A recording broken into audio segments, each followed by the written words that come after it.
Continuing. Section 2.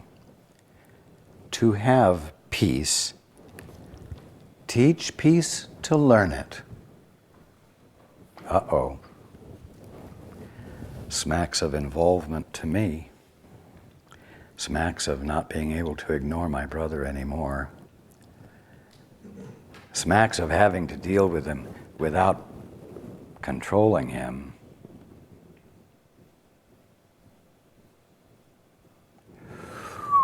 Wow. I don't know if I can take this.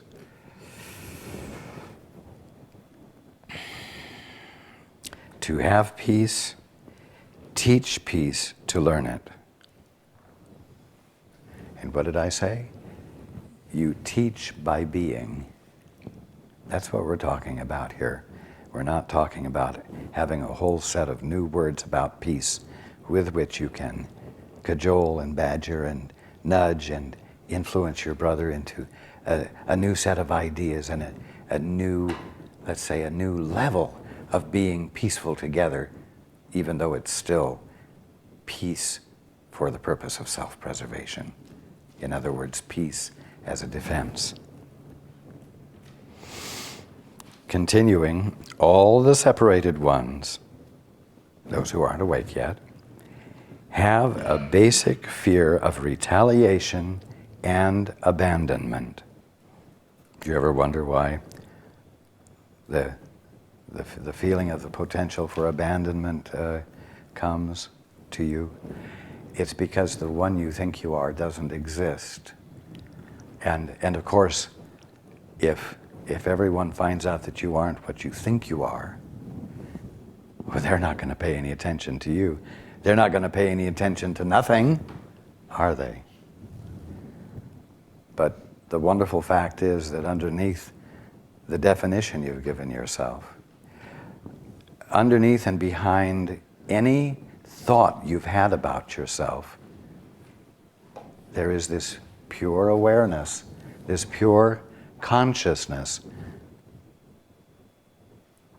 this pure consciousness of being, awareness of being. That's real. That's you. That is the Christ. That which predates, pre-existed any thought you had about yourself, any definition, anything anybody else thought about you.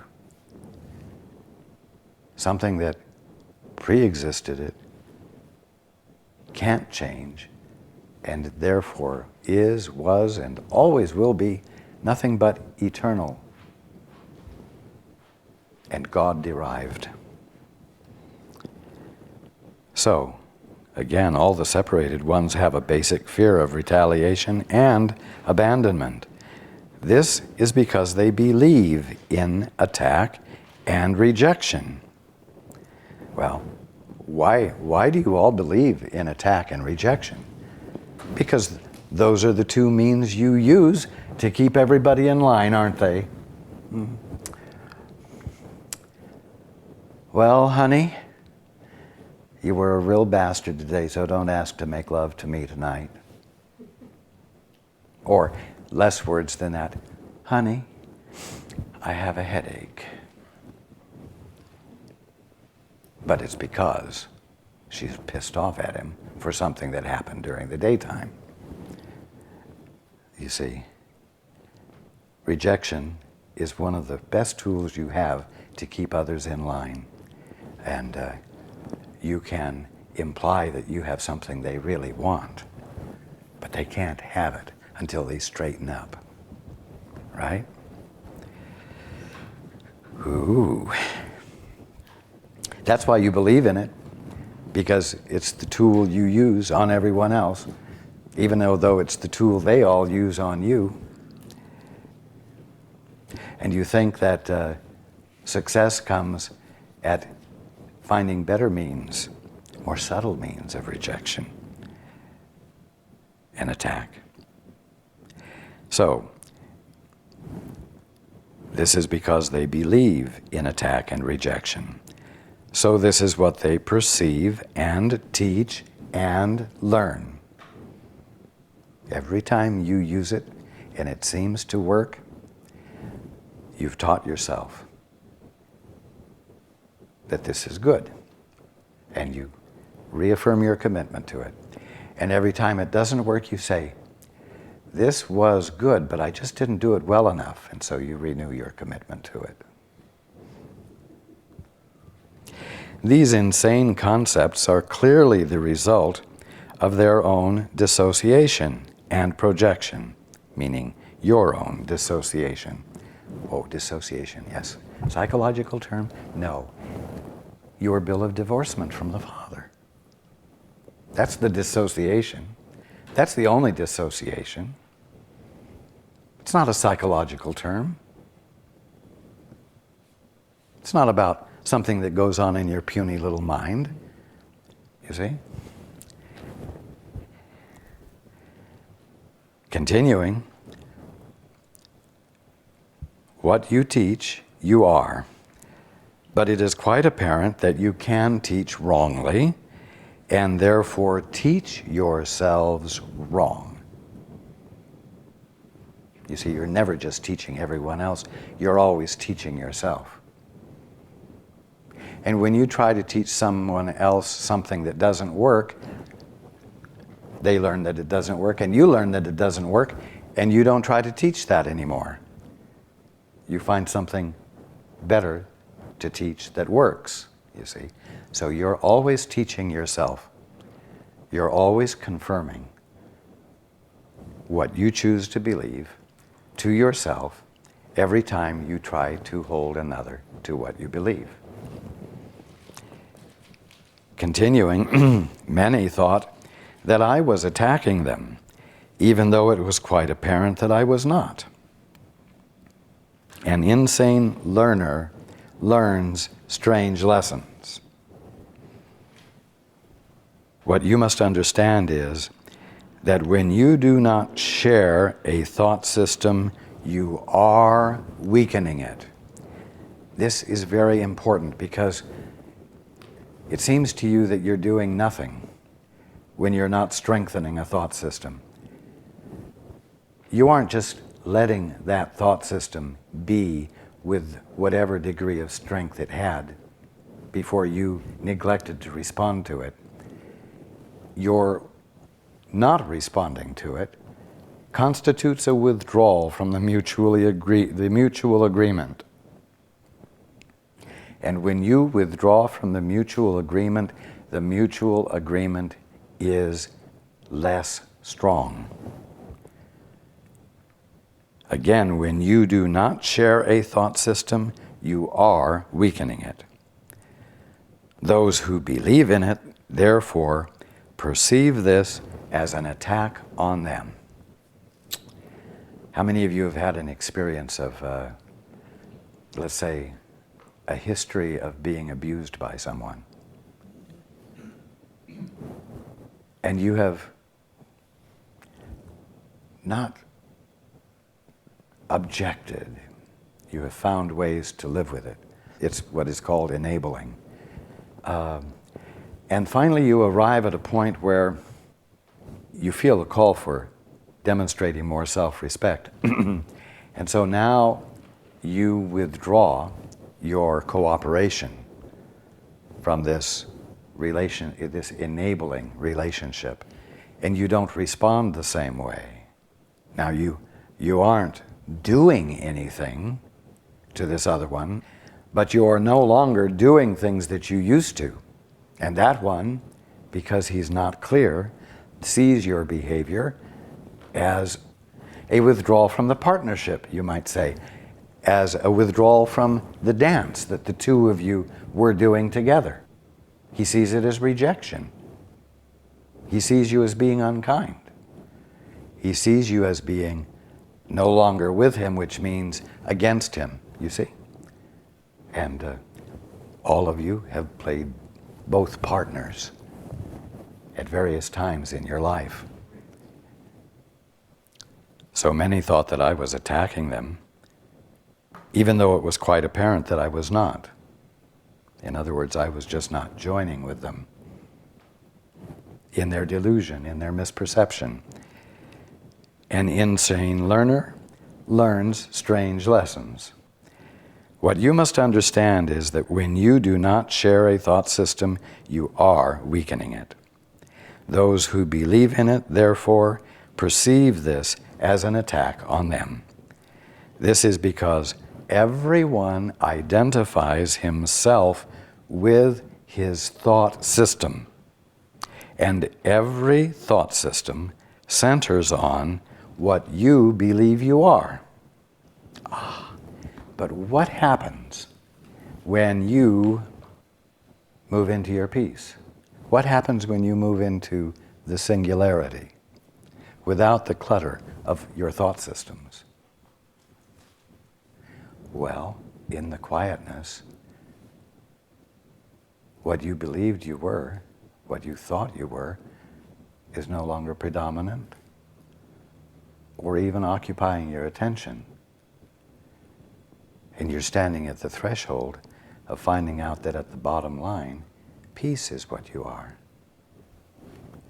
And it's the opportunity for you to shift what you are identifying with. It's the opportunity to shift allegiance from your thought system and your belief about what you are to this new experience of what you are. Continuing, if the center of the thought system is true, only truth extends from it. But if a lie is at its center, only deception proceeds from it. All good teachers realize that only fundamental change will last, but they do not begin at that level. Strengthening motivation for change is their first and foremost goal.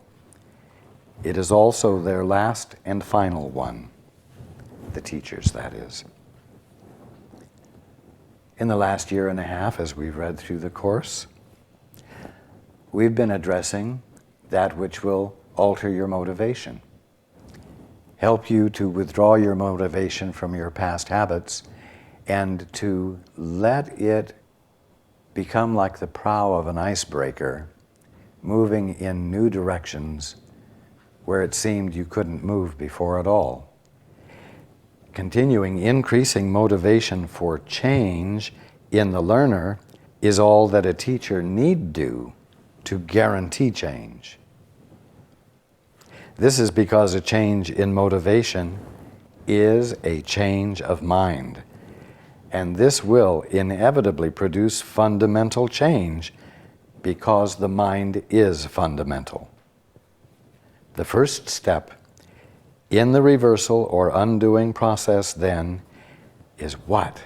The undoing of the getting concept. Therefore, the Holy Spirit's first teaching is to have, give. That's the way the reversal begins, by addressing the crux of the issue. And the crux of the issue is getting or giving. Continuing, accordingly, the Holy Spirit's first lesson was to have, give, all to all. You have to have an object of your affection. You can't just be like on a float in the rose parade, throwing your petals, broadcasting them to anywhere, but no place in specific. No place specific. No, we're talking about giving to something specific. Having an object of your gift, of your gifting. We said, continuing, that this is apt to increase conflict temporarily, and we can clarify this still further now. At this point, the equality of having and being is not yet perceived. And that's part of the reason I've been talking about teaching by being and healing by being. Until it is, having appears to be the opposite of being. Therefore, the first lesson, to have, give all to all, seems to contain a contradiction, since it is being learned by a conflicted mind. This means conflicting motivation. And so the lesson cannot be learned consistently as yet. And so, as long as it can't be learned consistently, learn it inconsistently by means of persistence in returning to your peace, even when you've lost it. Continuing, further, the mind of the learner projects its own split, and thus does not perceive consistent minds in others, making him suspicious of their motivation. Now, mind you, this does not mean that because the learner projects his own split, that he does not perceive consistent minds in others in spite of the fact that they're not expressing consistency themselves. In other words, it doesn't mean that one should see consistency in the minds of their brothers when there is still inconsistency held in their mind and being expressed. What it means is, using myself as the example, the mind of the learner projects its own split and thus does not perceive consistent minds in me, did not perceive a consistent mind in me, making them suspicious of my motivation. And so, the Jews in authority in the church did not see the singularity of the gift that I was giving, and therefore perceived it as an attempt to undermine their authority. They did not trust my motivations. When you are coming from a conflicted mind and you meet someone who is expressing a lack of conflict, someone who is unconflicted and is therefore genuine and undefended, you are immediately suspicious. Not because they are conflicted, but because you are still. That's what this means. The mind of the learner projects its own split and thus does not perceive consistent minds in others when it is present in others, making him suspicious of their motivation. This is the real reason why, in many respects, the first lesson is the hardest to learn. The reason being that your trust level is low. You know that you're not trustworthy, and you know that you're teaching untrustworthiness in one way or another. You'll do what you need to do to get a good deal, even if it's to the disadvantage of another, just as long as it's not too flagrant.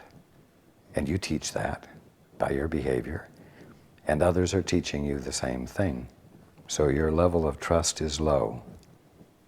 This is the real reason why, in many respects, the first lesson is the hardest to learn.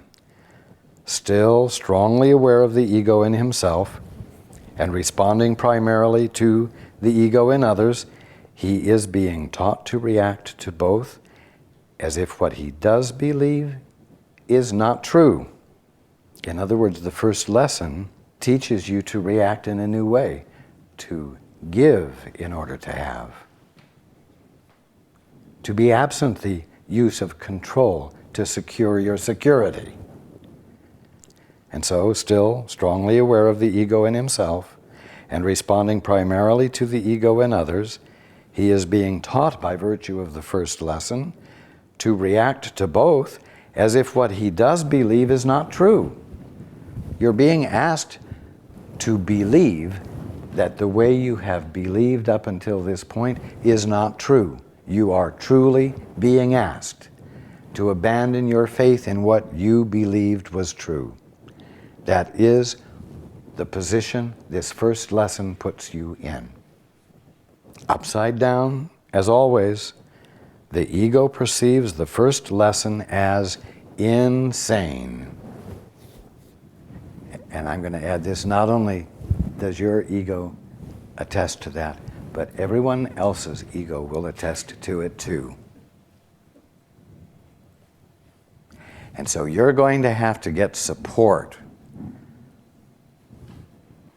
for accepting this first lesson from the Holy Spirit from a brand new place, somewhere deep inside of you, some place where you are able to be really divinely honest, in that place where you know that you already are divine, that place where you know you already have integrity. And you must gather your strength for this from there, that place of excellence in you, the altar, right in the middle of you, the Holy Spirit. Again, upside down, as always, the ego perceives the first lesson as insane. In fact, this is its only alternative here, since the other one, which would be much less acceptable to it, would obviously be that it, the ego, is insane. The ego's judgment, then, is predetermined by what it is, though no more so than is any other product of thought. The fundamental change. Why are we talking about fundamental change? Because that's what this first lesson of the Holy Spirit addresses. The fundamental change will still occur with the change of mind in the thinker. In other words, when you decide to accept the first lesson, and you reach out, and you are joined, the movement has begun. The movement has begun. And to a certain degree is already out of your hands. The fundamental change will still occur with the change of mind in the thinker. Meanwhile, the increasing clarity of the Holy Spirit's voice makes it impossible for the learner not to listen. Some of you get scared and you lose the connection, you think. And you think things have come to a standstill and you become depressed. But the fact is that once the movement has started, the movement has started. This is very important. Once the movement has started, the movement has started, and you cannot stop it. And the movement will persist in spite of your reluctance. And that's one of the reasons that the conflict seems to increase. Because the movement has begun. You're on your way home. And if you become frightened or reluctant or upset and seem to lose the connection, the movement still continues. Simultaneously, though, the Holy Spirit, your guide, is 100% present with you, facilitating your recognition of the movement and present on your behalf to encourage and pacify you as you go through the apparently scary process of abandoning the exercise of control that you were never, ever required to put into place in the first place. Again, meanwhile, the increasing clarity of the Holy Spirit's voice makes it impossible for the learner not to listen. For a time then, he is receiving conflicting messages and accepting both. You accept both because you haven't learned how to be consistent yet. Just understand that that's the way it works. So that you realize, oh, this is the way it works on the way home. I'll tell you something, it's not the way it works on the way away from home. If you understand that, then you will take the increasing conflict as a good sign, because that doesn't happen on the way away from home. And you'll say, okay, this means I'm still on the right track. But I'm not going to let this dissuade me. Again, meanwhile, the increasing clarity of the Holy Spirit's voice makes it impossible for the learner not to listen. For a time then, he is receiving conflicting messages and accepting both. This is the classic double bind in communication. Now, the way out of conflict between two opposing thought systems is what? Clearly to choose one and relinquish the other. Now, this is not complicated. A 3-year-old can comprehend this. I'm not saying this to insult you. I'm saying this to remind you of something that you've forgotten. And that is that coming home is simple. And that's all the clarity that's needed, is to know that it's between it's choosing for this and abandoning that. Choosing for giving, abandoning getting. Continuing, if you identify with your thought system, and you cannot escape this, in other words, you do identify with your thought system. If you identify with your thought system, and you cannot escape this, and if you accept two thought systems which are in complete disagreement, peace of mind is what? Impossible. Simple. It's just simply impossible. Okay. So if you choose for both and you're experiencing conflict and you're uncomfortable, you know you're choosing to do something impossible. It's not justification for abandoning the movement. It already began that you can't stop. If you teach both thought systems, which you will surely do as long as you accept both, you are teaching conflict and learning it. Yet you do want peace, or you would not have called upon the capital V voice for peace to help you. His lesson is not insane, the conflict is.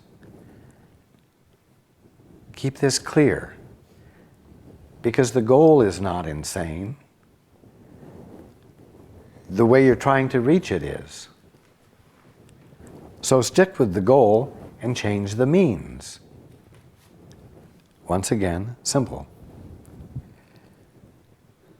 There can be no conflict between sanity and insanity. Only one is true, and therefore only one is real. The ego tries to persuade you that it is up to you to decide which voice is true. See, it throws a little bit more of this suggestion of personal authority at you, and suggests that you have a capability